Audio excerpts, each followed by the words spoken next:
네, 안녕하세요. 유경아입니다. 반갑습니다. 네, 오늘은 22학년도 대비 유아특수, 초등특수 기출해설 강의를 통해서 선생님들과 만나 뵙게 되었는데요. 제가 기출문제를 풀어보면서 느낀 점이 딱 하나가 있어요. 그게 뭐냐면, 올해 교수님들이 작정을 하고 사고력을 요하는 문제를 많이 냈구나. 이거를 이제 제가 조금 느끼게 됐거든요. 근데 약속하신 건 아니겠지만, 교육과정 A하고 유아특수 교육과정 A하고 그 다음에 초등특수 교육과정 A가 특히나 그 성격을 많이 드러내는 문제들이 포함이 되어져 있음을 확인할 수가 있었어요. 그래서 사고력을 요하는 문제들이 있다. A형들은 많이 분포되어져 있다라고 보시면 되겠습니다.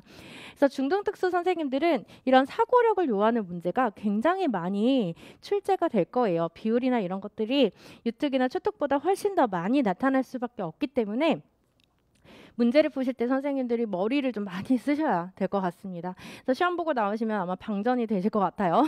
자, 그러면 1번 문제부터 한번 보도록 하겠습니다. 자, 1번 문제는 자폐와 행동 수정에 관련된 내용인데요. 다음은 통합학교 김교사와 유아특수교사 박교사가 나눈 대화의 일부이다. 물음에 답하시오라고 했습니다. 선생님, 유아들이 색깔 빙고놀이와 같은 색관련 놀이를 자주 하는데 수미가 색을 구분하지 못해서 놀이 참여에 어려움이 있는 것 같다라고 이야기하거든요. 자, 유아특수에서 지금 굉장히 중요하게 이야기하는 수업이 바로 놀이 중심 수업이에요. 이 박교사의 말뿐만이 아니라 이 뒤에 있는 문제를 풀어보시면 아시겠지만 다 놀이 중심에 해당하는 교수 전략들로, 교수 방법들로 문제가 출제가 되고 있음을 확인할 수가 있을 겁니다. 김 교사의 말을 보니까 네, 요즘 수미가 친구들과 함께 하는 놀이에 관심을 보이기 시작하니 색깔을 잘 구분해서 즐겁게 놀이에 참여할 수 있도록 지원해야겠다. 그런데 놀면서 자연스럽게 색깔을 알도록 하기에는 한계가 있는 것 같다라는 말이 나옵니다.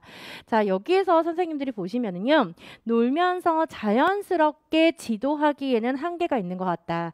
그렇다는 것은 자연스러운 환경에서의 중재가 어려울 수 있으니 우리는 구조화된 환경을 통해서 이 학생에게 색깔이라고 하는 지도를 해야 되겠다라는 말들이 나오게 될 거예요. 여기에서는 이 자연적 중재라고 하는 것의 한계점을 언급을 해주고 있죠. 자, 그다음 박교사 말 볼게요. 네, 수미가 놀이 속에서 자연스럽게 알게 되면 참 좋겠지만 이 필요한 경우에는 비연속 개별 시행 교수와 같이 구조화된 중재 방법을 적용해서 새로운 행동을 습득하도록 지도할 수가 있어요 라고 들어가 있네요. 자, 우리가 위에서 예측한 것처럼 역시 박 교사가 구조화된 환경에서 개념을 지도하자. 그래서 그 개념을 습득할 수 있도록 해주자라고 이야기를 하는데 이 비연속 시행 교수는 DTT라고도 우리가 이야기를 하고요. 이 DTT는 우리가 무엇을 활용해서 자극의 의존성이라고 하는 것을 활용해서 학생들이 새로운 개념을 습득할 수 있도록 해주는 중재 방법이다 라고 생각을 하시면 되겠죠. 자극 의존성이라고 하는 것 자체는 사실은 우리가 낮춰줘야 된다. 자극의 의존성을 낮춰줘야 된다라고 이야기를 하지만 이 DTT는 오히려 이 자극 의존성을 사용을 해서 습득할 수 있도록 해주는 것이다 라고 보시면 되겠죠.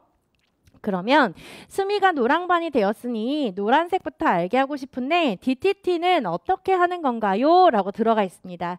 자, 이 비연속 시행 교수는 어떻게 하는 것이냐라는 이 질문을 가지고 박 교사는요. 이 DTT에 대한 단계를 설명을 해주고 있네요. 자, 먼저 파란색 블록과 노란색 블록을 수미 앞에 놓고 선생님이 수미야 라고 부른 후 선생님 보세요 라고 말해요. 라고 이야기해주고 있습니다. 자, 수미야 라고 부르고 선생님을 봐라. 자, 수미에게 주의 집중을 요구하고 있는데요. 이 주의 집중이라고 하는 것을 우리는 교육 통제라는 말로 활용을 해주고 있습니다. 그 다음에 노란색 주세요 라고 해요. 자, 자, 지금 보시면 위에 파란색 블록과 노란색 블록이라고 하는 자극을 두 가지를 주고요. 그 중에서도 노란색을 주세요라고 자극을 제시해주고 있기 때문에 여기에서는 변별 자극을 제시하고 있다라는 단계로 보시면 되겠죠. 자, 수미가 제대로 노란색을 주는 정반응을 보이면, 즉 파란색 블록과 노란색 블록 중에서 수미가 노란색을 주는 정반응을 보이게 되면, 자, 여기서는 학생의 반응이 나타나고 있는 거죠. 교사가 바로 잘했어요 라고 칭찬하면서 수미가 좋아하는 동물 스티커를 주면 돼요. 역시 후속 결과에 대해서 이야기를 해주고 있습니다. 자, DTT는 이러한 주의 집중부터 변별 반응 후속 결과라고 하는 것을 단일 교수라고 이야기를 하고요. 이러한 단일 교수를 짧은 휴식을 가진 후에 어떤 짧은 휴식 그리고 짧은 간격을 둔 후에 다시 반복해서 시도가 들어가게 되겠죠. 자, 여기에서 보시면 주의 집중 변별 자극 제시 반응 후속 결과라고 하는 것을 우리가 또 짧은 휴식을 지난 뒤에 다시 주의 집중 부터 자극을 제시하고 반응, 후속 결과라고 하는 것을 반복을 해서 이제 들어가게 되겠죠. 그래서 이 시도에 대한 유형을 우리가 선택해서 제시해주면 되겠습니다. 자, 그랬더니 박교사와 김교사 말을 보면 동물 스티커는 그럼 매번 주어야 되느냐라고 이야기를 하죠. 여기서 수미가 좋아하는 동물 스티커를 주자라고 이야기를 했거든요. 매번 주자라는 것은 연속 강화를 이야기를 해주고 있는 거고요. 이 연속 강화를 우리가 같은 말로는 계속 강화라는 것으로 설명을 해주고 있습니다.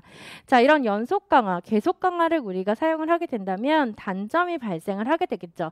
물론 행동이라고 하는 것이 빠르게 습득이 될 수는 있겠지만 단점으로는 첫 번째, 가족의 강화에 대한 의존도가 높아지게 될 거고요. 두 번째로는 그 강화 포만이라고 하는 것이 나타날 수밖에 없다. 자, 그 다음 볼게요. 박 교사가 새로운 행동을 습득하는 초기에는 수미가 정반응을 할 때마다 동물 스티커를 주세요. 여기에서도 역시 연속 강화에 대해서 이야기를 해주고 있고요. 그러다가 수미가 습득 기준에 도달했다라는 말이 들어가게 됩니다. 그래서 10번 중 8번 이상 정반응이 나타나게 되면 점차 강화 스케줄을 변경하시면 됩니다. 라고 들어가 있죠. 예를 들어 정반응이 3번 나올 때마다 혹은 평균 3번 정반응이 나타날 때 동물 스티커를 주는 거지요 라고 이야기해주고 있습니다. 자, 여기서는 어쩌다가 한번 강화를 제공해주자 라는 걸 이야기해주면서 간헐 강화를 설명을 해주고 있는데요. 자, 이 간헐 강화에서도 선생님들 첫 번째 보시면 정반응이 3번 나올 때마다 라고 했기 때문에 고정에 대해서 이야기를 해주고 있고요. 평균 3번 정반응이라고 이야기를 하니까 여기서는 평균에 해당하는 변동이라는 말이 나오게 될 겁니다. 자, 그러면요 여기에서도 이 비율이라고 하는 개념이 뒤에 또 나오게 되죠. 그래서 고정 비율과 그 다음에 변동 비율에 대해서 설명을 해주고 있고 이러한 것을 우리가 간헐 강화 유형 중에 하나로 이야기를 해주고 있다. 자, 그래서 간헐 강화 유형은 크게 3가지입니다. 첫 번째 비율, 두 번째 간격, 세 번째 지속 시간 이렇게 정리를 해주시면 되겠네요. 자, 그 외에 유의할 점은 없을까요? 라고 했더니요. 이 방법을 적용하는 초기에는 이 방법이라고 하는 것이 DTT잖아요. DTT를 적용하는 초기에는 동일한 변별 자극을 사용해야 된다라고 해서 DTT의 고려사항을 지금 제시해주고 있습니다. 고려사항을 제시해주고 있다. 자, 이렇게 변별 자극이라고 하는 것을 중요하게 동일하게 제시를 해주는 이유는 무엇 때문이다? 그렇죠. 새로운 행동을 빠르게 학습하는 것이 목적이기 때문이에요. 자, 이 내용에 대한 출처는 우리가 많이 보는 강론서가 아니라 그 김익수 교수님 책에서 자폐 스펙트럼 장애 아동 교육이라고 하는 책에서 근거를 찾아볼 수가 있을 겁니다. 자, 그럼 1번 문제부터 한번 보도록 할게요. 자, A에서 비연속 시행 교수의 구성 요소 중 변별 자극과 후속 결과를 각각 찾아 쓰시오라고 이야기를 했거든요. 찾아 쓰라고 했기 때문에 지문에 있는 것을 그대로 쓰시면 됩니다. 우리 아까 찾아줬죠. 변별 자극의 제시는 노란색 주세요라고 보시면 되겠고요. 그 다음에 후속 결과라고 한다면 잘했어요라고 칭찬하면서 수미가 좋아하는 동물 스티커를 준다라고 하는 것으로 확인을 해주시면 되겠습니다. 자, 2번 문제 한번 보겠습니다. 기억에 해당하는 강화 스케줄이 무엇인지 쓰고 니은과 같은 강화 스케줄을 사용하는 이유 한 가지를 쓰시오라고 이야기했어요. 기억에 해당하는 강화 스케줄은 우리 크게 두 가지로 보시면 되겠습니다. 첫 번째로는 연속 강화의 강화 계획에 대한 것과 그 다음 두 번째로는 강화 계획이죠. 그래서 연속 강화 계획이라고 하는 것 자체의 단점을 보완하기 위해서 나오게 된 내용이다라고 보시면 되겠습니다. 자, 그러면 강화 스케줄은 우리 연속 강화 계획이라고 쓰시면 되겠고요. 니은과 같은 강화 스케줄을 사용하는 이유 한 가지를 쓰시오. 자, 니은은 우리가 밑에서 확인했던 것처럼 간헐 강화에 대해서 이야기를 해주고 있는 겁니다. 자, 간헐 강화를 사용하는 이유, 선생님들 뭐라고 쓰시면 될까요? 그렇죠. 그 행동이 유지가 되는지를 확인하기 위해서예요. 유지라고 하는 것이 키워드인데요. 이 간헐 강화를 사용하는 이유가 뭐냐라고 하는 것을 저는 책의 근거를 세 책에서 찾았어요. 이호신 교수님 책이랑 이성봉 교수님 책이랑 양명희 교수님 책, 이렇게 세 권의 책에서 그 단서를 찾아볼 수가 있었는데요. 양명희 교수님 책에는 어떻게 들어가 있는지 제가 한번 읽어드릴게요. 행동이 발생하는 빈도를 높이거나 유지하는 데 사용하기 때문이다, 이렇게 들어가 있어요. 자, 그 다음 이성봉 교수님은 행동의 숙달 및 유지와 같은 수행 증가에 적용되기 때문이다. 자, 그 다음 이호신 교수님은요. 행동 발생 수준이 결정된 후에는 변동 비율로 적절하고 일관적인 비율의 정반응을 유지하기 위해서다. 자, 각각의 책에서 공통적으로 이야기하는 단어는 바로 행동의 유지라고 하는 단어입니다. 그래서 이 문제에 반드시 들어가야 되는 키워드는 유지라고 하는 것이 들어가야 돼요. 행동의 유지. 자, 여기에서도 선생님들이 잘 몰랐다라고 한다면요. 사례에서 답을 찾아볼 수가 있는데 제가 아까 그 박 교사의 말에서 수미가 습득 기준에 도달하면 습득했다라고 하는 것이 들어가게 되잖아요. 그래서 여기에서도 이 습득한 그 다음 학습 단계에 대한 설명을 이야기하고 있구나라는 거를 또 확인해 볼 수가 있겠죠. 자, 그 다음 박 교사가 B와 같이 설명한 이유, 변별 자극이 동일해야 된다. 아까 제가 뭐라고 답을 해드렸죠?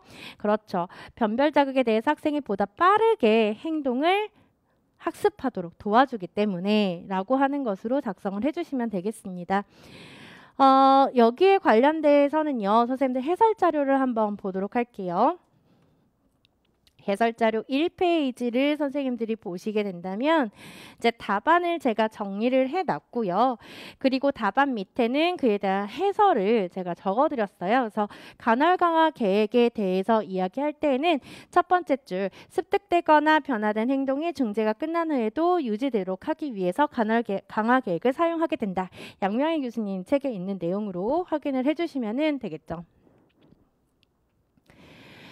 그 다음에 이제 중등 선생님들은 이 간헐 강화 계획의 장점, 학생 측면에서의 장점이 뭐가 있느냐, 이거를 이제 확인해 주셔야 되는데, 어쩌다 한번 이제 강화가 제공이 되다 보니까요, 그 표적 행동이라고 하는 바람직한 행동이라고 하는 것 자체가 더 많이 일어날 수밖에 없다라는 거예요. 언제 강화를 받을지 모르기 때문에. 그래서 학생 측면의 장점을 보시면 세 번째 줄 한번 보도록 할게요. 학생의 입장에서 보면 강화받기 위해서 더 많은 표적 행동을 해야 한다라는 것이 들어가 있게 되죠. 자, 이것이 학생 측면에서, 학생 입장에서의 장점이라고 보시면 되겠습니다. 자, 두 번째 해설 보도록 하겠습니다. 자, 여기서는 DTT의 고려사항으로 들어가 있게 되는데요. 첫째 보시면 학생이 학습에 참여하도록 동기화되어 있어야 한다. 그러니까 동기가 있어야지만 그 행동, 바람직한 행동이 이제 빠르게 학습할 수 있는 효과가 나타날 수가 있게 되겠죠. 자, 그 다음에 둘째 한번 볼게요. 고려해야 되는 요인은 학생의 집중력 수준 혹은 학습 준비도이다라는 것이 들어갑니다.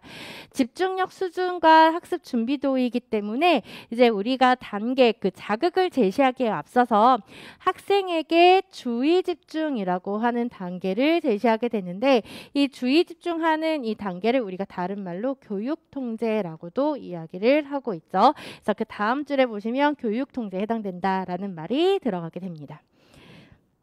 자, 셋째. 자, 여기가 출제 근거예요. 교사는 각 기술을 가르치면서 가장 자연스러운 단서 혹은 선행 조건을 사용해야 된다.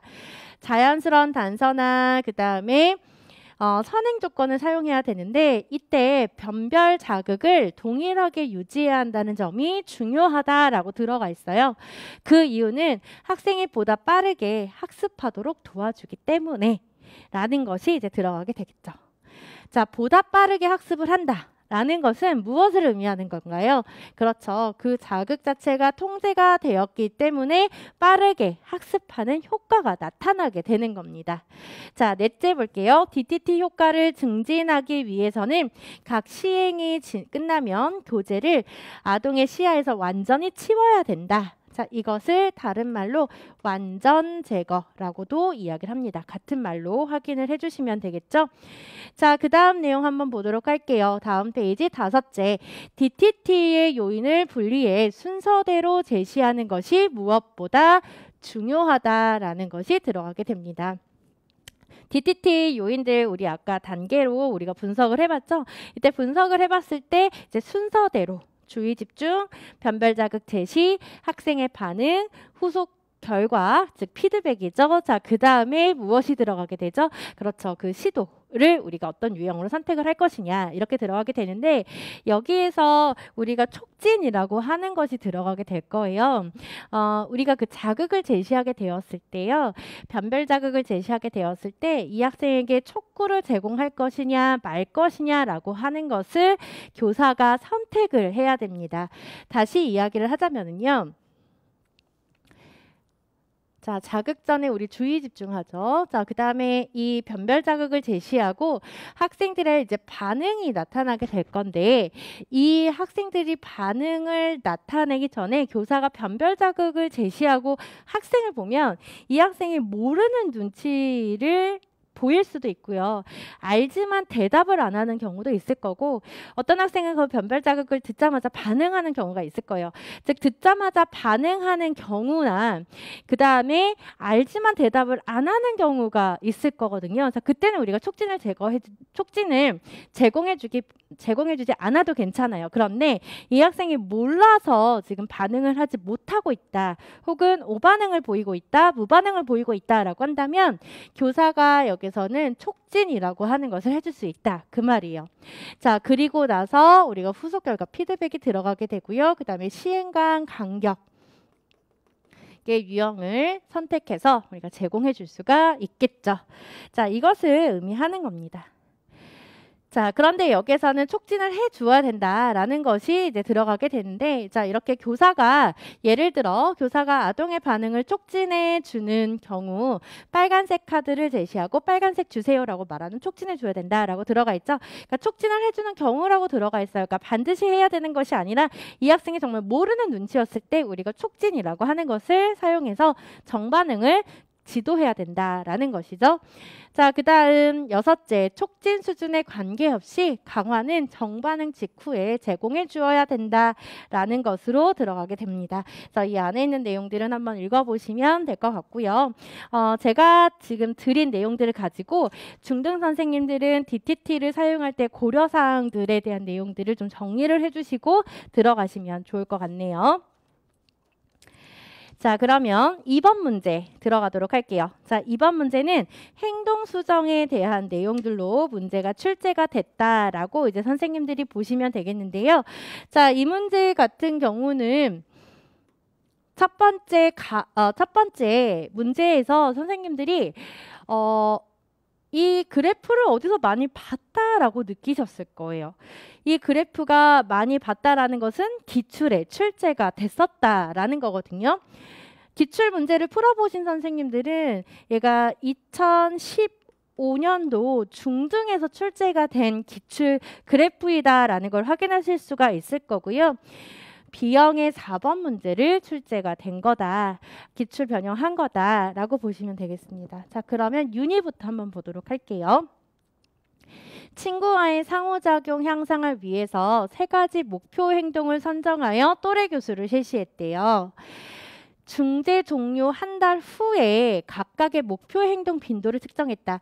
자, 종료가 되고 난 뒤에, 중재를 종료하고 난 뒤에 목표 행동의 빈도를 측정했다라고 하는 것은요, 그 행동이 얼마나 잘 유지되고 있는지를 보기 위해서 실시를 한 거예요. 그렇죠? 도움 요청하기는 기초선 단계에서 목표 행동이 증가했다라고 하는 것으로 들어가 보겠습니다. 그러면 이 연구 설계를 우리가 보니까 3개의 층으로 이루어져 있고요. 그리고 오른쪽에 변인들을 보니까 인사하기, 장난감 요청하기, 도움 요청하기라고 하는 행동들이 들어가 있게 되네요. 3가지의 층과 활동의 변인들이 들어가 있기 때문에 행동간, 중다, 기초선 설계가 적용이 되고 있음을 확인할 수가 있겠습니다. 자, 그런데 방금 우리가 니은에서 본 것처럼 도움 요청하기는 기초선 구간에서 행동의 빈도가 증가되고 있는 상황을 보실 수가 있는데요. 자, 그것은 2번째 층의 중재가 투입된 시기와 비슷하게 되겠네요. 자, 이렇게 위층의 다른 층의 중재의 영향을 받아서 기초선 구간에서의 변화가 발생하는 것을 공변현상이라고 이야기를 하고요. 이 공변현상의 원인은 무엇이다? 중재가 독립적으로, 기능적으로 독립적이지 못했기 때문에 공변현상이 발생했다라는 것을 확인하실 수가 있을 겁니다. 내용 계속 보겠습니다. 경호 볼게요. 경호가 자유놀이 시간에 음성 출력기기를 사용하여 같이 놀자라고 말하도록 지도를 할 거예요. 경호가 같이 놀자라고 말하면 또래들이 같이 놀이를 하도록 지도를 했고요. 음성 출력기기 사용 기술을 보니까 목표 행동은 스위치를 눌러서 또래에게 놀이를 요청하는 간접 선택을 이야기를 해주고 있으면서 지도 내용을 보니까 신체적 도움, 시각적 도움, 언어적 도움, 단서 이렇게 들어가게 되죠. 자, 제일 먼저 신체적 도움이니까 개입 정도가 굉장히 큰, 개입이 큰 촉진부터 제공을 해주고 있다라고 보실 수가 있고요. 점차적으로 가면 갈수록 어떨까요? 개입 정도가 작은 상태로 촉진을 제공해주고 있다. 도움을 제공해주고 있다라는 것을 보실 수가 있겠네요. 자, 신체적 도움은 경호의 손을 잡고 스위치를 함께 눌렀다라는 것으로 이제 들어가게 되고요. 이 안에 있는 단어들을 사용하실 때에는 이 신체적 도움이라고 하는 요 말들을 활용해서 사례에 있는 말들을 활용해서 동그라미 디귿에 있는 답안을 작성을 해주시면 되는 겁니다. 자, 그러면 언어적 도움이니까 어떻게 할 수 있을까요? 그렇죠. 스위치 한번 눌러볼까? 교사가 경호에게 스위치 한번 눌러볼까? 라고 말한다. 이렇게 이제 우리가 답안을 작성해 볼 수가 있겠네요. 자, 그 다음 단서라고 하는 걸 보니까 스위치를 가리킨다라는 것이 들어가 있게 되죠. 자, 스위치를 가리켰다라고 하는 것 자체는 우리가 지시라고도 이야기를 하고요. 그 다음에 같은 말로 몸짓 촉구라는 것으로 이야기를 합니다. 자, 이런 위계적인 촉구라고 하는 것 자체는 선생님, 원래는 이 단서라고 하는 것이 시각적 도움 다음에 들어가야 되는 거 아닌가요? 우리가 기존에 행동수정 책에서는 아마 그렇게 선생님들이 외우고 계셨을 거예요. 자, 그런데 이 촉진 체계를 위계적 촉진 체계라고 하는 것으로 이야기를 해주고 있습니다.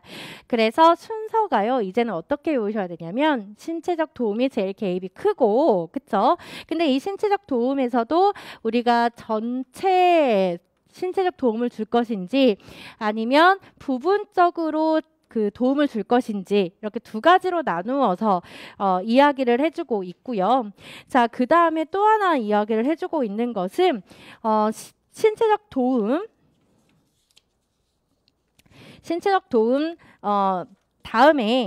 다음에 이제 시범이라고 하는 게 들어가게 돼요. 그 다음에 시각적, 언어적, 몸짓 이렇게 들어가거든요. 자, 이것을 선생님들 가지고 계신 자료 25페이지에 보시면 위계정 촉진 체계라고 하는 것이 들어가 있죠. 그래서 최소 최대 촉진을 보시면 가장 개입이 적은 것을 몸짓 촉구로 지금 제시를 해주고 있고, 구어적 촉구, 언어적 촉구, 그 다음에 시범, 시각적, 그 다음에 시범, 부분적 신체적, 전반적 신체적 이렇게 들어가게 됩니다. 그래서 이거는 제가 이따가 그 초등 기출 해설할 때 다시 안내를 조금 해드리도록 할게요. 자, 그러면 이어서 계속 보도록 하겠습니다. 중재 결과 경호가 또래에게 놀이를 요청하는 행동이 증가하고 있고요. 바깥놀이 시간에도 경호가 음성 출력기기를 자발적으로 사용해서 또래와 놀이하는 행동이 관찰되고 있다라고 이야기를 해주고 있습니다. 자, 소문항 1번을 한번 보도록 할게요. 중재를 위해서 사용한 설계 방법을 써라라고 이야기를 했기 때문에 행동 간 중다 기초선 설계라는 것으로 써주시면 되겠죠. 그 다음 다른 책에는 이 중다 기초선 설계를 복수 기초선 설계라는 말로도 사용을 하고 있습니다. 기억에 해당하는 A단계의 목적을 쓰시오. A단계는 우리가 동그라미 기억을 활용해서 써야 되기 때문에 반드시 들어가야 되는 키워드가 행동의 유지라는 것이 이제 들어가 줘야 되겠죠. 그래서 행동이 지속적으로 유지가 되고 있는지를 확인하기 위해서다. 자, 동그라미 3번 그래프에 근거해서 니은의 이유를 쓰시오라고 했습니다. 아까 그 도움 요청하기라고 하는 것이 있었잖아요. 도움 요청하기는 기초선 단계에서 목표 행동이 증가했다. 그 이유는 무엇 때문이에요? 그렇죠. 중재가 기능적으로 독립적이지 못했기 때문에 이 말을 써주셔야 되겠다. 자, 그러면 해설자료 4페이지를 한번 보도록 하겠습니다. 자, 4페이지를 보시면 제가 답안을 이제 작성을 해놓고 해설을 이제 보시게 되면 해설에 제가 행동간 복수 기초선 설계에 대한 내용들이 들어가 있고요. 2015 중등 B형 4번의 기출의 변형이다라는 것을 써놨습니다.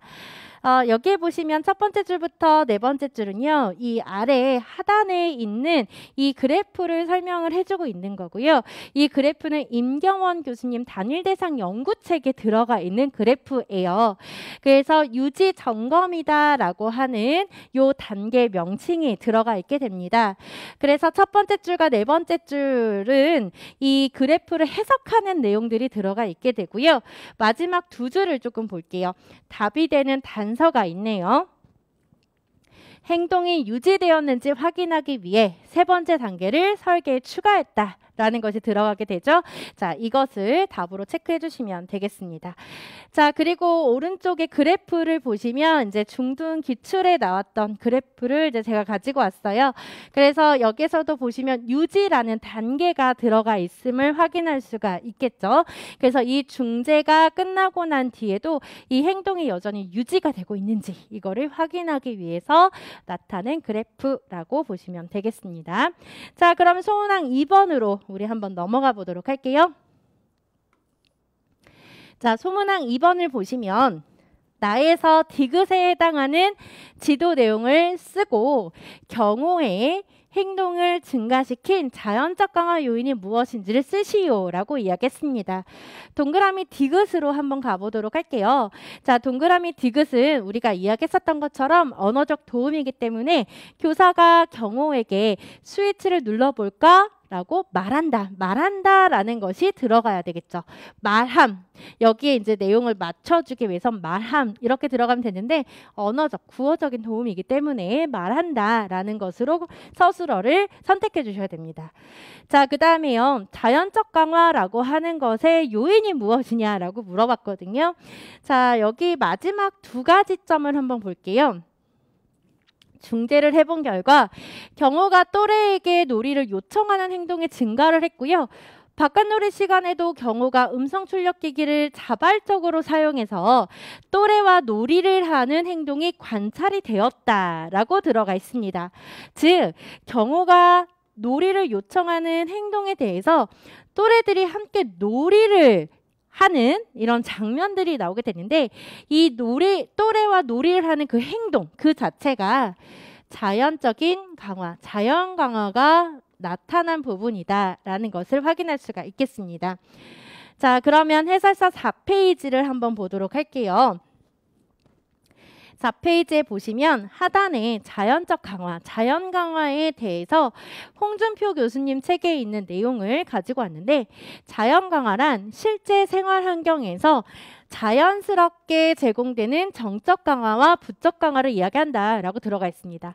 문제에서 바깥놀이라고 하는 것으로 이야기했거든요. 그 바깥놀이 자체가 실제 생활 환경이라고 보시면 되겠죠. 그리고 거기에서도 요청을 하게 되었을 때 친구들이 함께 놀이에 참여하는 행동들이 관찰됐다라고 했기 때문에 여기에서는 정적 강화라고 하는 것으로 제공이 됐다라고 확인하실 수가 있을 거예요. 자, 그 다음 중등 선생님들 같은 경우는요, 이 자연 강화의 정의 정도는 외우고 들어가 주시면 좋겠습니다. 자, 여기까지 보시면 되겠고요. 그 다음에 3번 문제로 한번 들어가 보도록 할게요. 자, 3번 문제는 유특 문제하고요, 자폐 문제라고 이제 보시면 되겠습니다. 유아특수 문제하고 자폐성 장애를 통합해서 출제한 문제인데요. 자, 이 문제 같은 경우는 가족 진단에 대해서 물어봤었어요. 가족 진단의 3가지 유형이 뭐냐? 자, 이거는 우리 2011년도로 한번 거슬러 올라가 보면 2011년도는 선택형 문제였었거든요. 그래서 이 선택형 문제에서는 1차 시험이었고, 1차 시험을 통과를 하면 우리가 2차 시험으로 이제 500자 원고지 논술형으로 문제를 출제가 되고 시험을 봤는데, 그때 2차 시험에 나왔었던 내용이 다시 한번 출제가 됐다. 물론 그 사이에도 이 가족 진단에 관련된 문제들은 출제가 됐었지만은 2011년 문제를 다시 가지고 왔다 라고 우리가 판단해 볼 수 있는 근거가 있어요. 자, 한번 보도록 할게요. 자, 매일 다니던 길로 가지 않으면 울면서 주저앉는다 라고 들어가 있거든요. 매일 다니던 길로 가지 않으면, 이런 행동을 우리는 이례적 행동이라고 이야기를 합니다. 입 닦기, 손 씻기, 마스크 쓰기를 할 수 있지만 성인의 지시가 있어야만 수행을 하게 된다.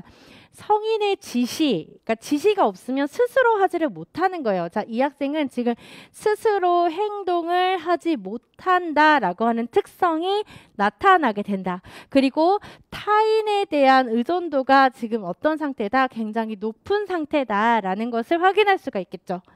입 닦기 시간에 이게 뭐야? 라고 물으면 칫솔을 아는데도 안경 쓴 펭귄을 보고 안경이라고 대답한다. 전체를 보지 못하고 어느 한 부분에 초점을 맞추어서 나타나는 특성들이 있네요. 이걸 우리는 중앙응집 이론의 결함이라고 이야기를 하게 되겠죠. 자, 그 다음 D 볼게요. 한 가지 속성만 요구하면 정확히 반응하는데 2가지를 제시하면 오반응이 나타난다. 그럼 이 학생은 어디에 어려움이 있다? 그렇죠. 2가지 이상의 자극이 제시가 되었을 때 변별 자극을 하지 못한다. 식별할 수 있는 능력에서 어려움이 있다라고 보시면 되겠습니다. 자, 대화 한번 볼게요. 선생님 제후에 대한 가족 진단 내용을 보면서 지원 방안을 협의해 보자라고 이야기하는데요. 가족 진단 내용에는 우리가 크게 3가지로 이야기를 해볼 수가 있겠죠. 자, 우선적인 관심, 그 다음에 가족의 자원, 우선적인 요구로 가야 되겠죠. 우선적 요구, 가족 자원, 관심, 이 3가지가 가족 진단의 내용, 즉 구성 요소라고 보실 수 있겠습니다. 네, 제후 부모님은 제후의 목표에 대해서, 교육 목표에 대해서 다양한 요구가 있으신데 단서가 있네요. 그 중에서도 제후가 혼자 할 수 있는 일은 시키지 않아도 스스로 하기를 가장 원한다는 의견을 주셨어요. 그래서 우선적인 요구에 대해서 A는 설명을 해주고 있다라고 보시면 되겠죠. 그런 부모님의 의견을 반영해서 개별화 교육계획의 목표를 성인의 지시 없이 스스로 하기로 정합시다. 제후의 행동 특성을 고려해보면 중심축 반응 훈련을 적용해서 지도하면 좋겠다. 자, 중심축 반응 훈련이라고 하는 것이 들어가게 되는데요. 여기서는 중심축이 되는 영역이 4가지가 나오게 될 거예요. 자, 선생님들이 알고 계신 것처럼 동복자자, 동기, 복합단서의 제공, 자기관리, 자기주도 반응 이렇게 4가지에 대한 핵심 영역이 나오게 되는데요. 자, 이런 중심축 반응 훈련은 우리가 앞서 문제에서 제시된 DTT와 함께 사용을 하게 되었을 때 그 효과가 증대가 되겠죠. 자, DTT 같은 경우는 새로운 기술을 습득하는 것으로 중재가 마무리되지만 이 DTT가 PRT가 연결이 된다면 PRT는 일반화를 促진시키는 장점이 있기 때문에 DTT만 사용하는 것이 아니라 PRT를 함께 사용했을 때 그 효과의 기대가 크다라고 설명을 합니다. 홍교사, 내 지시가 있어야만 행동하는 특성에는 중심축 반응 중에서도 자기관리 기술을 습득하도록 지도해야겠지요? 라고 물어보고 있네요. 자기관리 기술에는 여러 가지 유형들이 있습니다. 우리가 많이 알고 있는 자기교수 전략이라고 하는 것도 포함이 되어져 있고요. 자기 점검이라고 하는 것, 자기 강화라고 하는 것, 자기 평가라고 하는 등의 자기관리 기술들이 들어가 있게 됩니다. 자, 자기교수는 선생님들이 알고 계신 것처럼 내적 언어를 활용해서 스스로의 행동을 통제할 수 있도록 우리가 지도해주는 전략이라면 자기 점검이라고 하는 것은 자신이 수행한 행동에 대해서 기록하는 거예요. 그래서 이 자기 점검은 우리가 자기 기록이라고도 이야기를 하고 있다.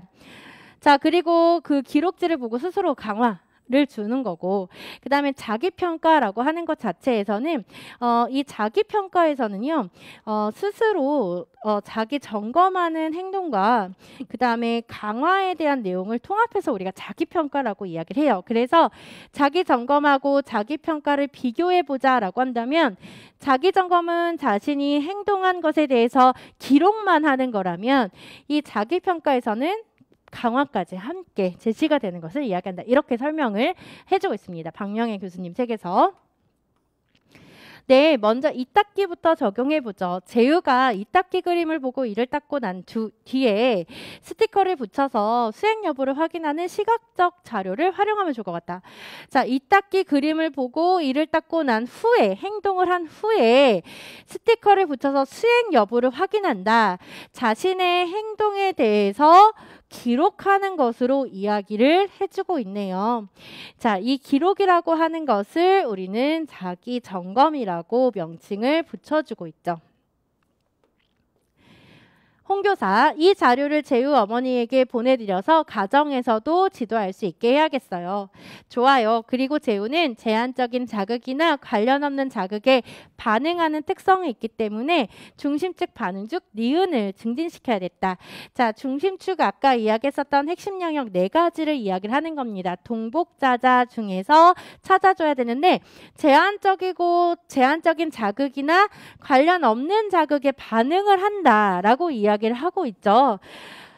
관련 없는 자극에 반응한다. 이거는 우리가 주의 집중 쪽으로 이야기하면 선택적 주의 집중력이 부족하기 때문에 나타난다라는 것으로도 우리가 해석할 수가 있겠고요.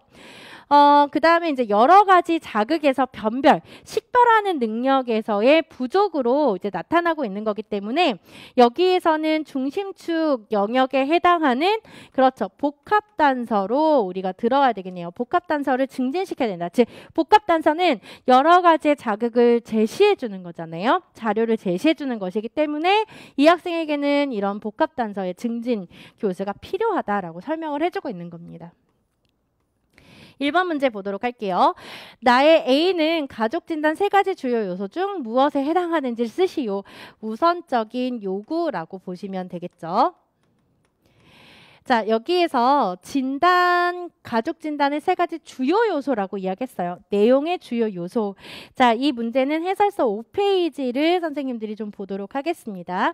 자, 5페이지를 보시면 제가 기출 내용을 가지고 왔는데요.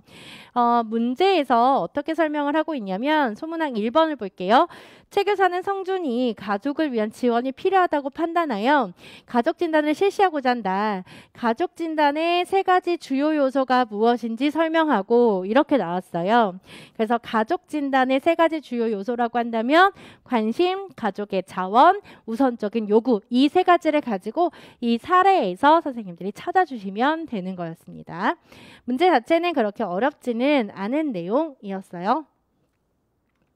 계속 이어서 보도록 하겠습니다. 나에 비해서 재우에게 적용하고자 하는 자기관리 전략 유형을 쓰고 우리 확인했죠. 자기 점검이라고 하는 것 확인했는데요. 자, 동그라미 2번을 보니까 우리가 밑줄을 여기까지 쳐야 되겠네요. 자기관리 전략의 유형을 대명사로 표현해주고 있습니다. 이 전략으로. 그러니까 자기 점검 전략의 지도 목적을 제후의 행동 특성에 근거하여 한 가지 쓰시오라고 이야기했었죠. 아까 이 학생의 행동 특성 B를 보니까 성인의 지시가 있어야만 수행을 한다. 스스로 행동을 하지 못한다라고 하는 특성이 나타나고 있습니다.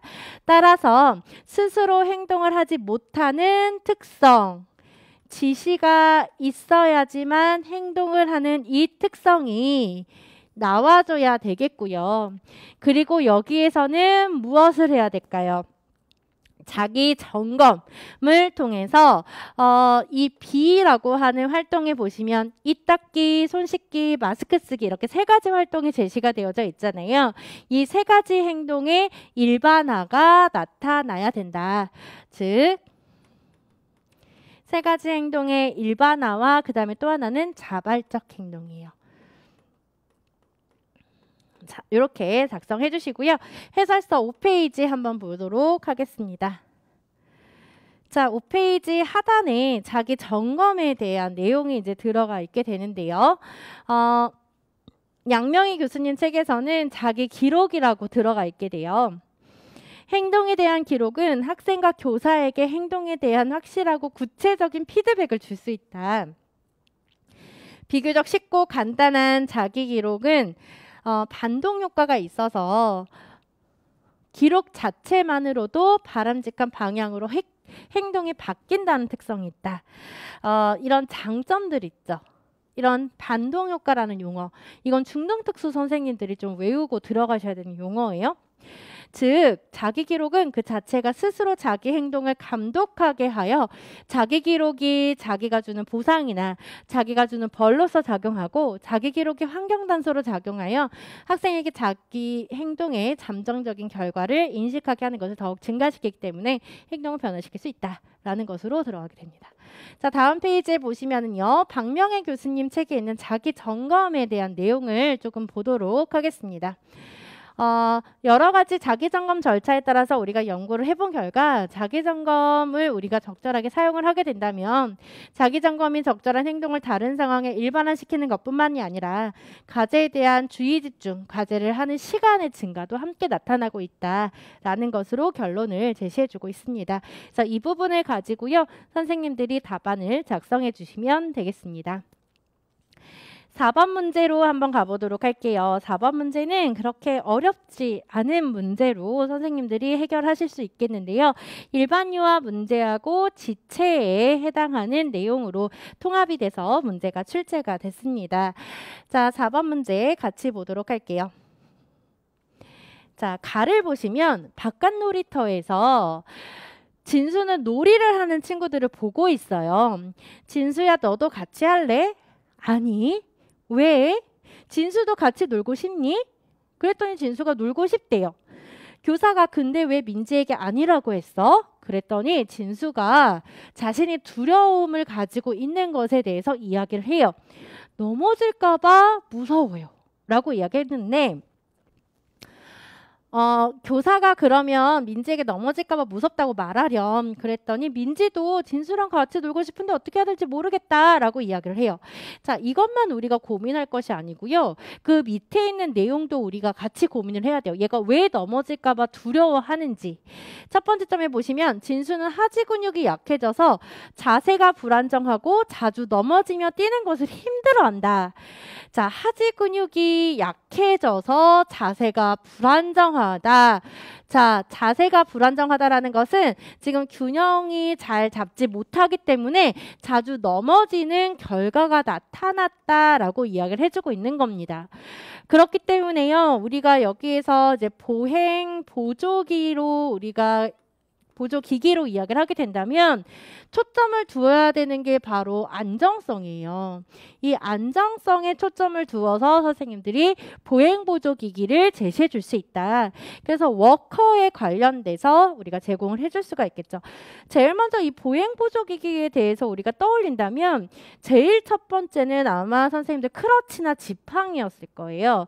자, 그런데 크러치나 지팡이 같은 경우는 안정성 측면에서는 좀 낮은 편이다라고 설명을 하죠. 그래서 이 안정성은 그 바닥이라는 기저면이 넓었을 때 안정적이다라고 이야기를 하잖아요. 그러니까 가장 넓은 기저면을 가지고 있는 다시 지팡이나 크러치보다 넓은 기저면을 가지고 있는 워커가 이 넘어지는 진수에게는 효과가 있을 것이다. 보행보조기기로 적합할 것이다 라는 것을 확인해 볼 수가 있을 거예요. 자, 그 다음 교실에서의 상황을 한번 보도록 할게요. 자, 진수와 어떻게 하면 놀 수 있을까? 진수랑 같이 교실에서 놀아요. 뛰지 말고 엉덩이 걸음으로 놀이해요. 자, 지금 다 어떤 상황이에요? 놀이 상황으로 지금 제시를 해주고 있습니다. 자, 그랬더니 진수가 뭐라고 이야기하냐면요. 나도 너네랑 같이 놀아서 너무 기뻐. 자신의 감정을 표현해주고 있겠죠. 자, 그러면 계속 보겠습니다. 성찰을 볼게요. 자, 유아들은 놀이를 계획하면서 적극적으로 자신의 생각을 말하고 친구들과 사이좋게 지내려고 한다. 자, 두 번째 점. 진수도 자신감 있게 적극적으로 놀이에 참여하는 모습을 보니 교사가 흐뭇했대요.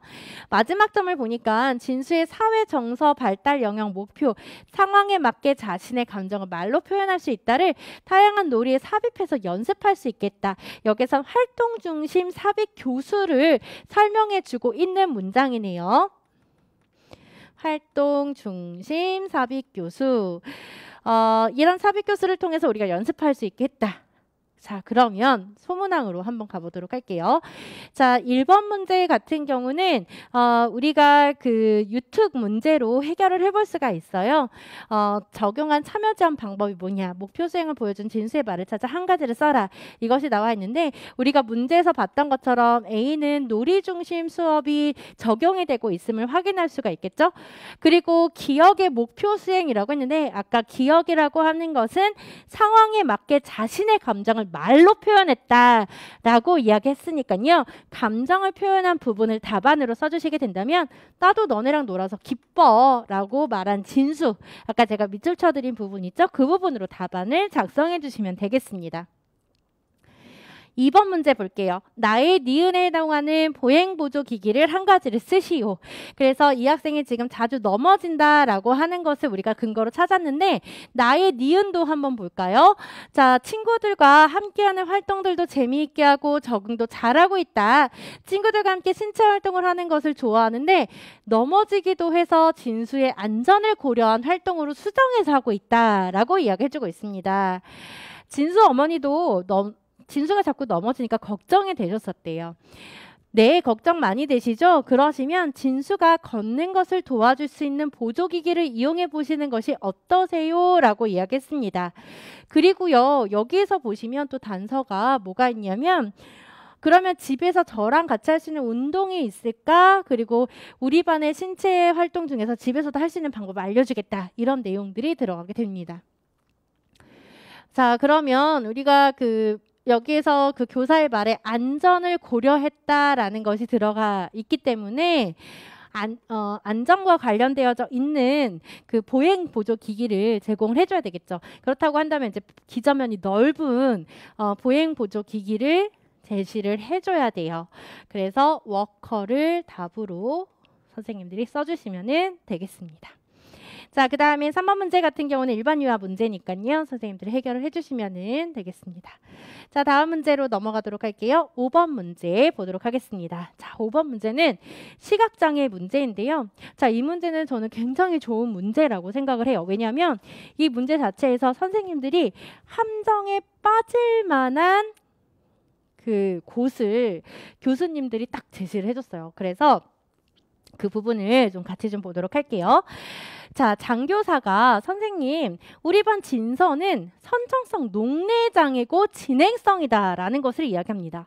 자, 이런 녹내장 학생들에게는 진행성이다 보니 어디에서의 손상이 나타난다? 주변부부터의 손상이 나타나고 있다. 그리고 진행성이니까 점차적으로 중심 시야까지의 손상이 나타나고 있기 때문에 이 학생들은 터널 시야가 나타날 가능성이 높겠다라는 것을 우리가 추측해 볼 수가 있어요.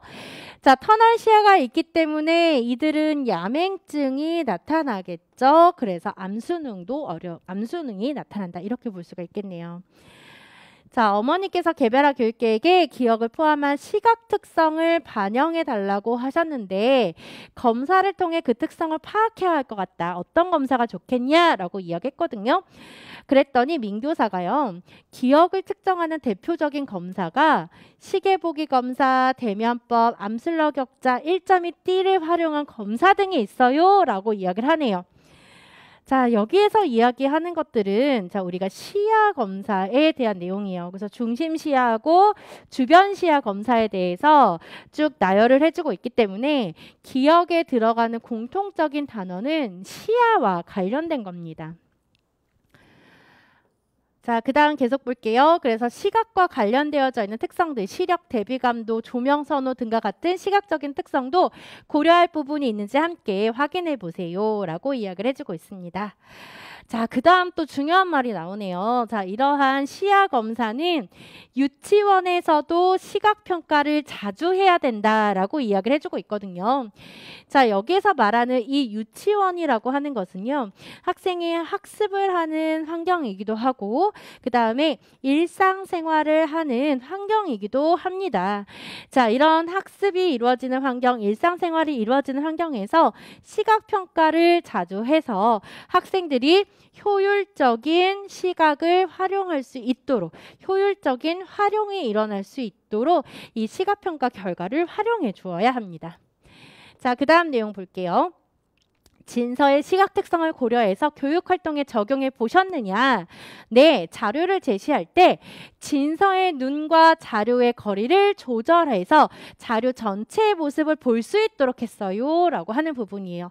저는 이 부분이 굉장히 좋다라고 볼 수 있는 게 선생님들이 그동안 공부를 하시면서 많이 풀어보셨던 부분이 어떤 내용이냐면 눈과 확대경 렌즈랑 그 다음에 자료 이 관계를 가지고 문제를 많이 풀어보셨을 거예요. 기출에서도 이들을 가지고 시야 문제가 나오기도 했었고요. 중등에서. 그런데 이 문제는 이 세 가지의 요인의 관계를 물어보는 문제가 아니에요.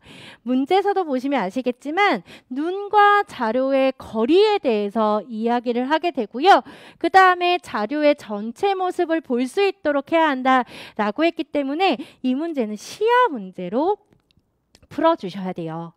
자, 그러면 여기서도 시야에 초점을 맞출 수도 있지만 지금 진서의 안질환을 우리가 위로 다시 올라가서 본다면 진서는 선천성 녹내장애입니다. 선천성 녹내장애에 대한 교육적 조치에 대해서도 선생님들이 고려하셔서 답안을 작성하셔야 되는데요.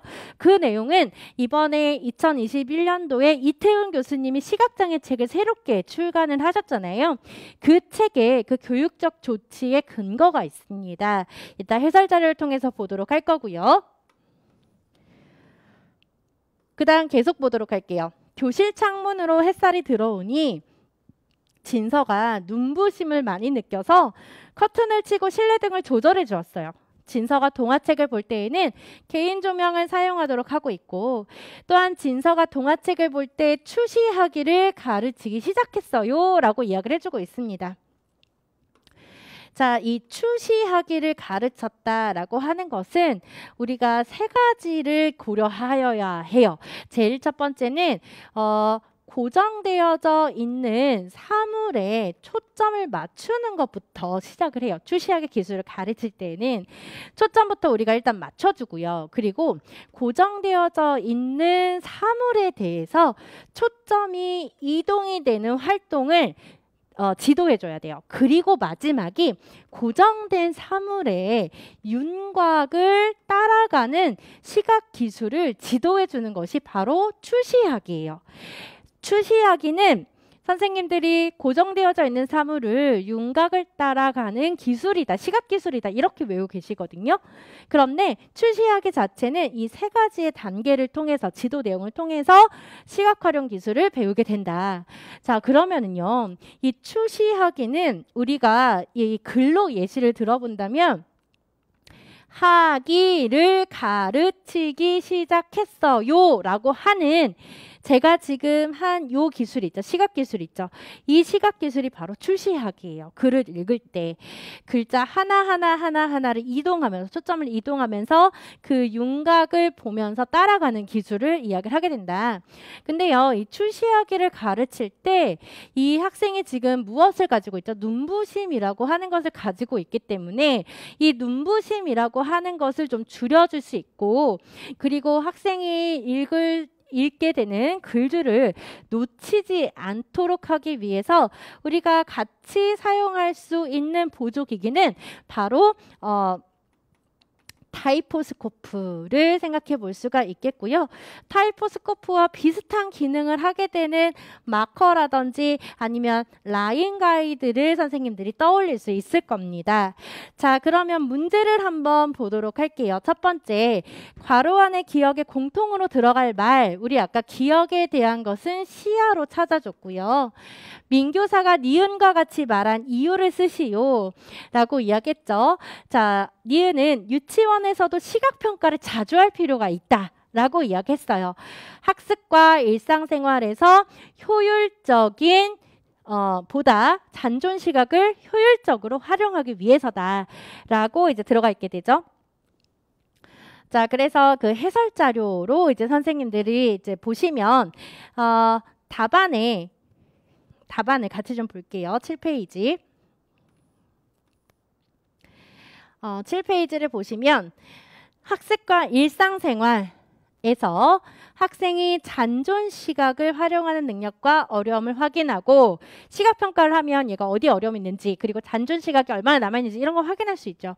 그리고 이러한 잔존 시각을 보다 효율적으로 활용할 수 있도록 적절히 지원하는데 그 목적이 있다. 그래서 여기서 중요한 키워드는요, 잔존 시각의 효율적인 활용이다 라는 것이 키워드로 들어가 있어야 됩니다. 자, 그 다음 2번 문제 한번 보도록 할게요. 2번 문제를 보시면 디귿의 구체적인 방법을 쓰시오 라고 이야기를 해주고 있어요. 자, 디귿의 구체적인 방법, 밑에 하단에 보시면 진서의 눈과 자료의 거리를 조절한다라고 하는 것으로 들어가 있죠. 그래서 제가 아까 시야로 관련이 되어져 있어야 된다라고 이야기를 드렸는데, 사물과 눈과의 거리를 우리가 어떻게 해줘야 될까요? 좀 더 멀리 해야 된다. 그래서 눈과 자료의 거리가 멀리 되어야 된다. 그래서 멀어지면 그 내용 자체가 전체적으로 우리가 들어올 수 있기 때문에 시야가 어느 정도 확보가 되겠죠. 자, 이 내용도 아까 우리가 봤었던 해설자료 7페이지를 잠깐 들어가 보시면은 근거가 있어요. 다 이태원 교수님 책인데, 선천성 녹내장 교육적 고려사항에 보시면 이 교육적 고려사항은 우리가 알고 있는 교육적 조치거든요. 자, 교육적 조치에 대한 내용입니다. 주변부 시야 손상이 심해지게 되면 물체가 시야에 모두 들어오지 않아서 무엇인지 확인하기 어려우므로, 자, 뒤에 단서가 들어가 있죠. 사물과 눈 간의 거리를 좀 더 멀리하여 사물 전체가 시야에 들어오도록 한다. 자, 여기에서 우리 근거 찾아볼 수 있고요.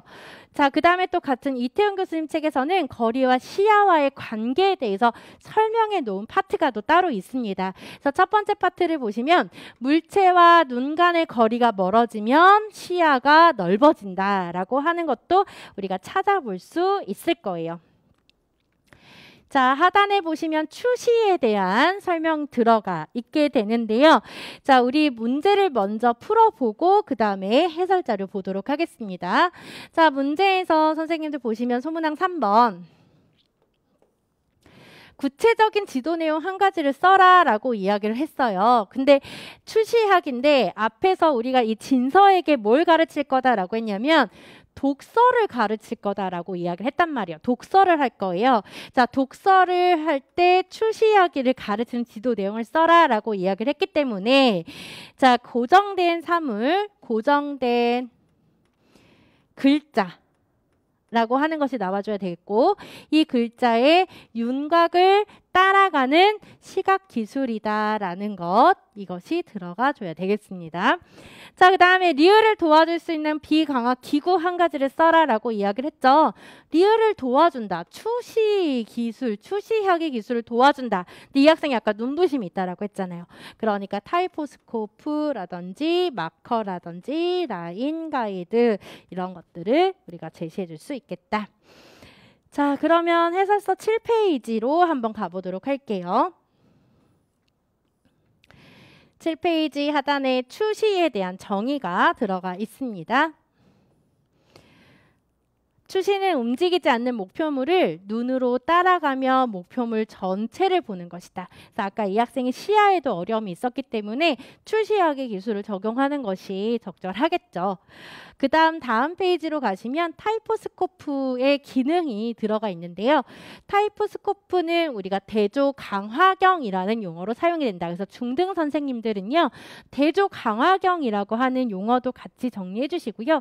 그 옆에 보시면 시야의 문제로 인해라고 하는 단서가 들어가 있어요.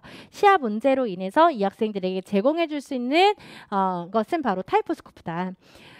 그에 대한 기능을 조금 볼게요. 첫 번째, 한 줄 단위로 문장을 제시해서 글줄을 잃어버리지 않도록 한다. 그 다음 바탕 색과 글자 색 간의 대비를 좀 더 높여준다. 자, 이 대비가 나오면 우리가 같이 나와줘야 되는 관계가 되는 단어가 바로 눈부심이거든요. 그래서 대비를 높여주면 눈부심은 감소가 돼요. 이 관계를 가지고 우리가 이해를 해주시고 그 다음 점에 보시면 뭐라고 나와 있죠?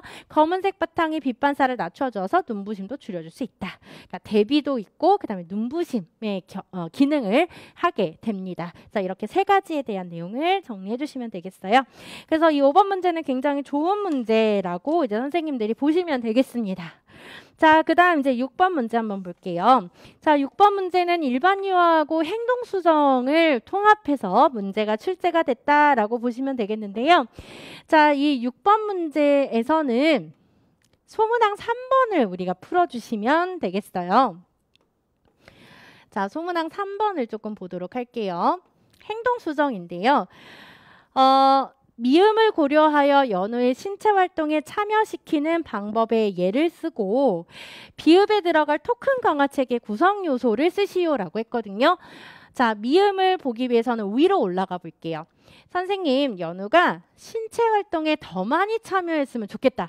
자, 지금 이 연우가 신체 활동에 잘 참여하지 않고 있으니까 교사는 많이 참여했으면 좋겠다라고 하는 지금 사항을 얘기해주고 있어요. 그랬더니 세교사가 연우는 점토를 가지고 노는 것을 좋아하니까 프리맥 원리를 적용해보자. 프리맥 원리 예시 쓰시면 되는 거예요. 그럼 어떻게 쓰면 될까요?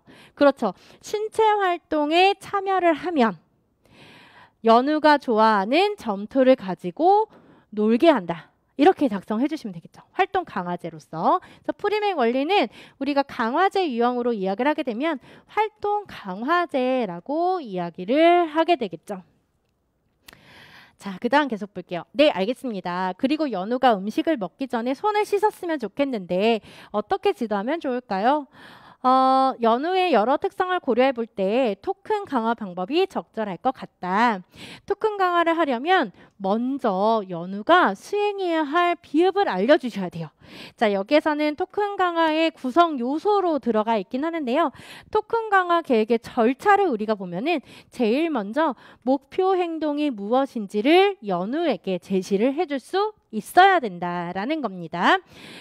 자, 그 다음에 토큰을 모았을 때 무엇으로 교환하고 싶은지, 그 다음에 몇 개의 토큰을 모아야 교환할 수 있는지 교환 시기도 알려줘야 된다. 지금 여기에 들어가 있는 건요, 토큰 그 제도에 절차가 들어가 있다라고 보시면 되겠고, 이 단계에 대한 거는 중등에서도 나올 수 있으니까 중등 선생님들은 이 절차를 좀 잘 체크해 주셔야 되겠어요. 자, 절차는 해설서 9페이지를 보시면 들어가 있게 됩니다.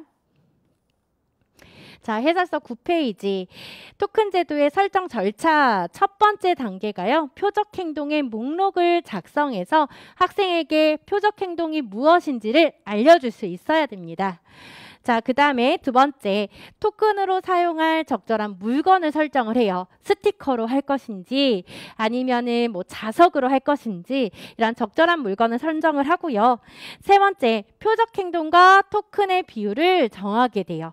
그래서 토큰을 얼만큼 모아야지만 되는지 이거를 이제 정하게 되는 거고, 자, 그 다음에 지원 강화의 메뉴를 정해야 되겠죠. 그래서 어떤 강화제로 교환할 수 있는지, 그쵸? 토큰하고 강화제하고 교환할 수 있는지 그 메뉴를 정하고, 다섯 번째, 토큰과 지원 강화의 교환 비율을 정해야 되겠죠. 그래서 토큰을 얼만큼 모아와야 너는 강화제를 너가 좋아하는 강화 목록으로 바꿀 것이냐, 이렇게 들어가게 되고, 여섯 번째 단계에서는 이 메뉴를 잘 볼 수 있게 게시를 해주고요. 일곱 번째 단계에서는 시험 운영을 3일에서 5일간 일단 예비 운영을 해보게 되는 거예요. 그리고 나서 8단계에서 이런 미비한 점들이 보완이 되면 이제 계획된 토큰 제도를 공식적으로 실행을 하게 된다. 이렇게 8가지 단계의 절차로 토큰 제도의 설정 절차가 제시가 되어져 있습니다. 그래서 이 절차는 중등특수 선생님들 반드시 보시고 들어가셔야 돼요. 자, 그 다음 7번과 8번 문제로 한번 들어가 볼게요. 7번과 8번 문제는요, 선생님들 의사소통 문제로 두 문제가 다 구성이 되어져 있고, 문제 자체의 난이도도 그렇게 어렵지 않게 들어가 있는 것을 확인하실 수가 있을 거예요. 자, 그럼 문제 한번 보도록 하겠습니다. 7번 문제. 유아는 유아특수교사 김교사와 통합학급 박교사가 발달지체 유아의 의사소통 지도에 대해서 나눈 말이다. 자, 가에서 박교사 말 볼게요. 선생님, 서구에게 자연스러운 놀이 상황에서 의사소통을 지도하는 방법에는 무엇이 있을까요? 자, 자연스러운 놀이 상황이라고 이야기를 했거든요. 그러니까 자연스러운 상황에서 언어 지도를 할 수 있는 방법이 뭐가 있을까? 가장 대표적인 거는 사실 EMT죠. 자연적 중재, 그 패러다임에 근거해서 제시를 해주고 있는 거니까.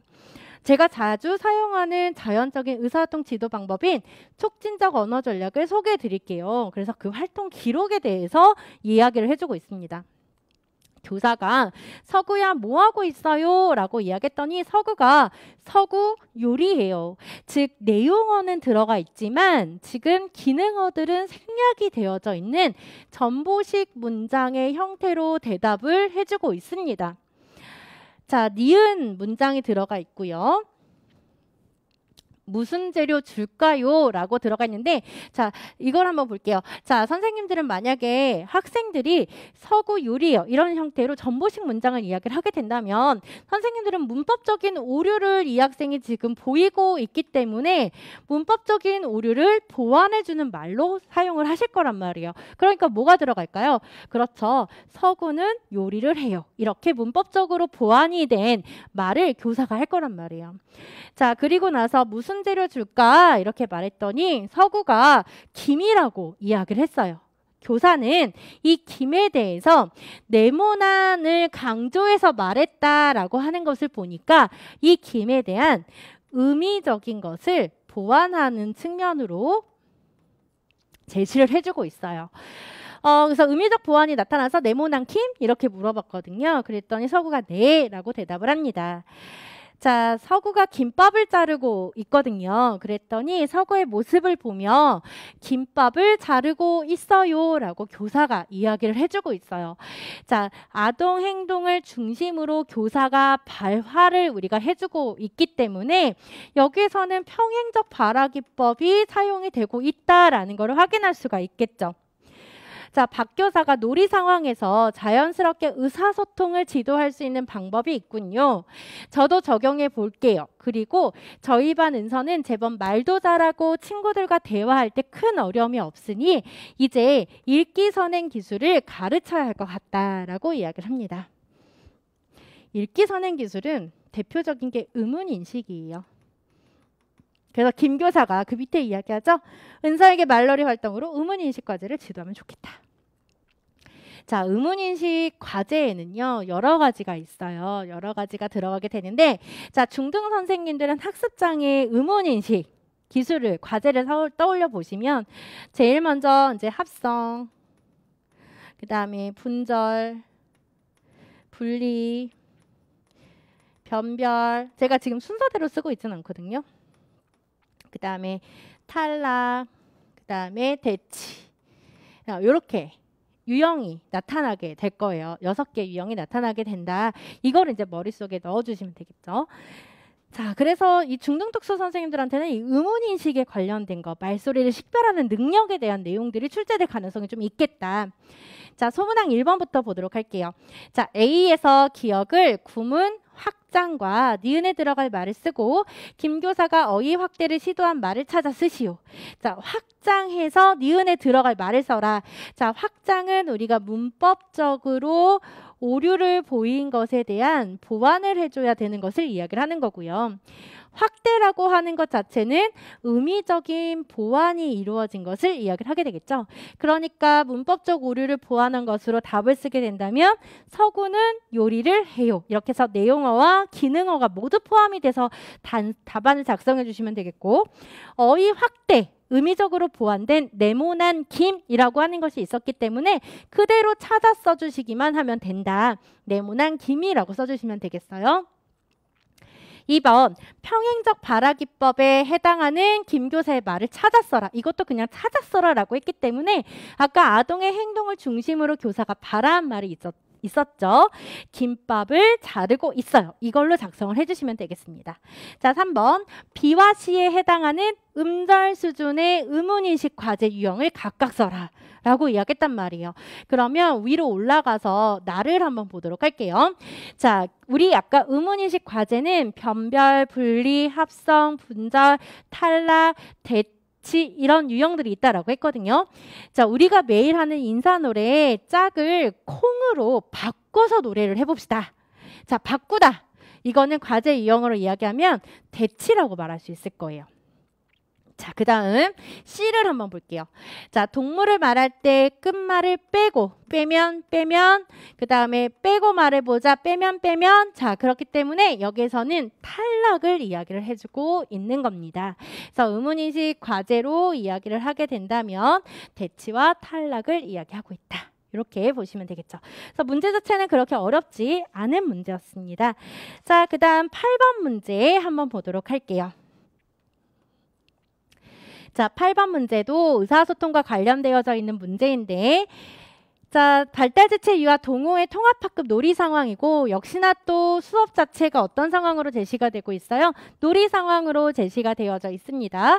나는 유아특수교사 최교사의 반성적 저널의 일부이다. 물음에 답하시오. 자, 먼저 보도록 할게요. 자, 신혜가 옆에 지나가는 민수를 바라보며 민수야 같이 모래놀이 하자 라고 요청을 했어요. 그랬더니 민수가 그래 같이 하자 수락을 했네요. 자, 동호가 지금 어떻게 하고 있냐면 신혜와 민수를 바라보고 있어요. 자, 바라보고 있다라는 것은 의사소통 측면으로 우리가 이야기를 하게 되었을 때 언어적으로 표현을 한 것이 아니라 비언어적으로 지금 표현을 해주고 있죠. 동호야 너도 같이 할래? 라고 했더니요. 그 신혜의 그 질문에 동호가 고개를 끄덕이고 있어요. 그렇게 할래. 너의 요청 받아들일게. 수락하고 있죠. 비언어로 수락하고 있어요. 그래 동호야, 우리 같이 모래구덩이 만들자. 동호에게 모래를 파는 행동을 보이며 이렇게 파면 구덩이가 생겨라고 하면서 그 행동에 대한 모델링을 보여주고 있거든요.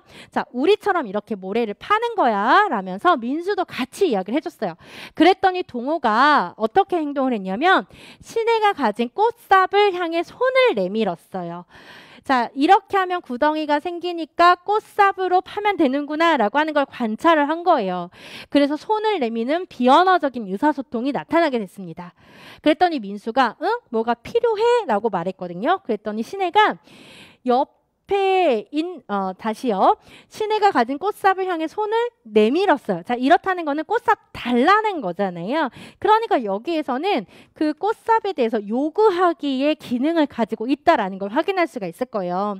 그랬더니 시내가 옆에 나뭇가지를 동호에게 주면 자, 이거 그렇게 하면서 나뭇가지를 줬어요. 근데 지금 동호가 원한 것은 나뭇가지가 아니라 꽃삽이었단 말이죠. 그랬더니 동호가 나뭇가지를 내밀며 다시 한번 꽃삽을 향해 손을 내밀었어요. 자, 이렇다는 거는 뭐다? 나뭇가지 아니다 라는 것을 이야기하는 거절의 의사소통 기능이 나타나고 있죠.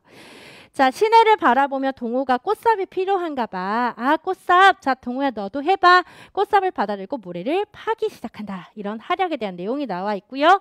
자, 그 다음에 나를 보시면 학기 초에 동호가 친구들과 의사소통을 하고 싶어하는 모습을 보여 자연스러운 놀이 상황에서 동호에게만 반응이나 행동을 먼저 요구한 후에 그에 대한 적절한 반응을 보이는 방법을 적용했다라고 들어가네요. 자, 상황을 만들어줬고요. 그리고 교사가 요구를 했습니다. 그리고 그 요구에 이 학생이 정반응을 보였을 때 후속 결과로 강화를 줬을 거예요. 자, 나와 통합학교 선생님은 기회가 주어질 때마다 이 방법을 동호에게 적용하려고 노력을 했대요. 특히 동호가 좋아하는 퍼즐놀이 시간에 자주 활용을 했다. 동호가 퍼즐놀이를 할 때 동호와 공동 관심을 형성을 하고 동호에게 뭐가 필요한지 무엇을 찾고 있는지 물어보면서 자, 여기서도 지금 요구가 나타나고 있죠. 동호의 반응, 정반응을 유도했어요. 처음에는 동호가 아무런 반응을 보이지 않았다. 즉 무반응이 나타났음을 이야기를 하거든요. 그래서 교사가 손을 뻗거나 내미는 모습을 보여주는 모델링이 들어가게 됐네요.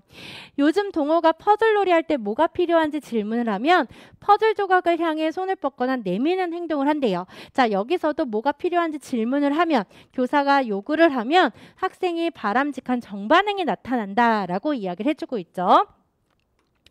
자, 1번 문제 볼게요. 자, 언어 발달 과정에 근거하여 가의 A에 공통적으로 나타난 의사소통 수단.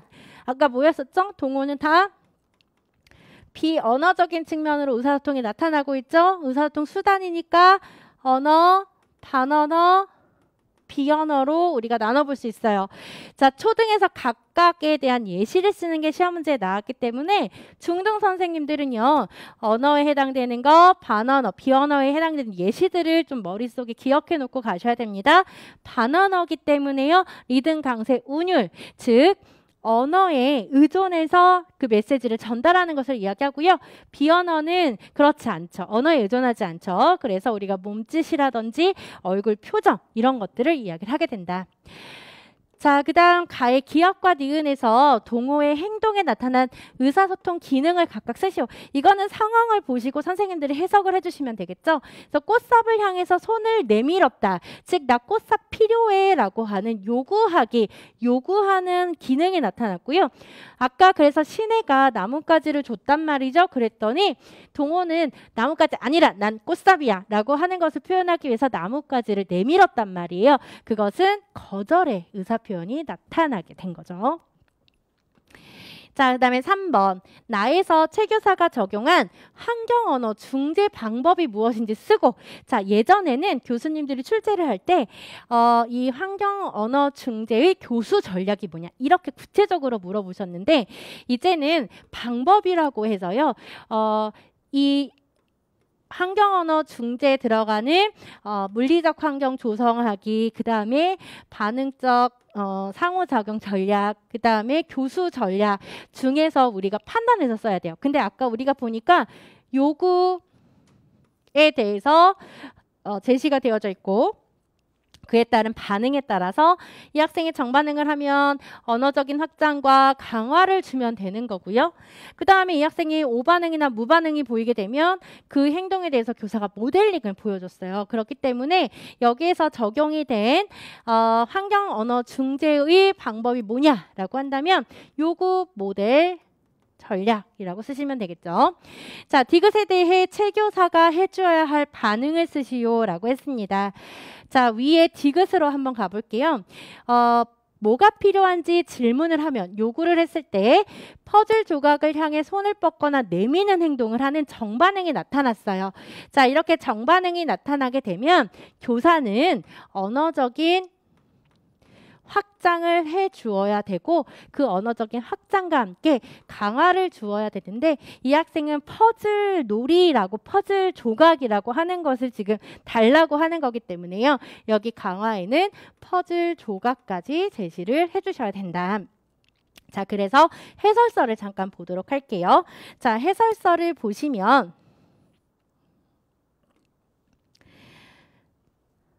하단에 해설 자료가 있을 거예요. 자, 답안을 먼저 볼게요. 3번 언어를 확장한다. 그리고 퍼즐 조각을 제시한다. 이것이 바로 강화가 되겠죠. 근데 그 언어를 확장한다라고 하는 것 자체는 시험 문제 자체에서 시험 문제가 아니라 강론서 자체에서 언어를 확장하는 것이 반드시 포함되어져야 된다라고 이야기하는 책이 있어요. 그래서 저는 답을 쓸 때 이 언어 확장까지 쓰시기를 좀 바라고 만약에 답에서 채점이 될 때에는 이 퍼즐 조각 제시라고 하는 이 강화만 잘 쓰셨으면 아마 정답 처리가 될 겁니다. 자, 강화된 환경교수 박은혜 교수님 책을 보시면 자, 요구 모델하기 전략은 초기 의사소통 단계에서 기능적인 사용을 촉진하기 위해서 사용한다라고 들어가 있죠. 그래서 세 번째 줄에 보시면 학생이 정반응을 보이면 즉각적인 칭찬과 언어적 확장을 제공해주고 학생이 오반응이나 무반응을 보이면 다시 요구를 하거나 모델링 절차를 제공해서 촉진한다. 이런 말이 들어가요. 그래서 칭찬과 언어적인 확장. 자, 여기선 칭찬이 강화가 되겠죠. 그 다음 고은 교수님 책을 보시면 요구하는 것에 질문이 들어가요. 뭐가 필요해? 그 다음에 이게 뭐지? 자, 이렇게 해주고 나서 정반응을 보이게 되면 적절하게 반응을 하게 되면 원하는 것을 주고 이게 바로 강화에 대해서 이야기를 해주고 있는 거겠죠. 원하는 것을 주고 반응하지 않으면 다음 단계는 모델링을 한다. 자, 그 다음에 박은혜 교수님 중도장애 책 한번 볼게요. 자, 중도장애 책을 보시면 요구 모델링을 실행할 때 요구를 하게 되고 그 다음에 이 학생이 이제 반응을 하지 않으면 목표 행동을 모델링 해준다라고 하는 문장이 들어가 있게 될 거예요. 그래서 여기서도 다른 내용이 들어가 있지는 않고요. 위에 있는 내용을 조금 더 세분화해서 설명을 해주고 있는 거기 때문에 이 세 개의 책들을 선생님들이 읽어보시고 정리를 해주시면 되겠습니다. 자, 여기까지 해서 유아 특수 교육과정 A형에 대한 해설을 마치도록 할 건데 선생님들이 보시면 아시겠지만 정말로 사고력을 요하는 문제들이 많이 출제되고 있는 것을 확인하실 수가 있을 거예요. 자, 그러면 잠깐 쉬었다가 교육과정 B에 대한 해설 들어가도록 하겠습니다.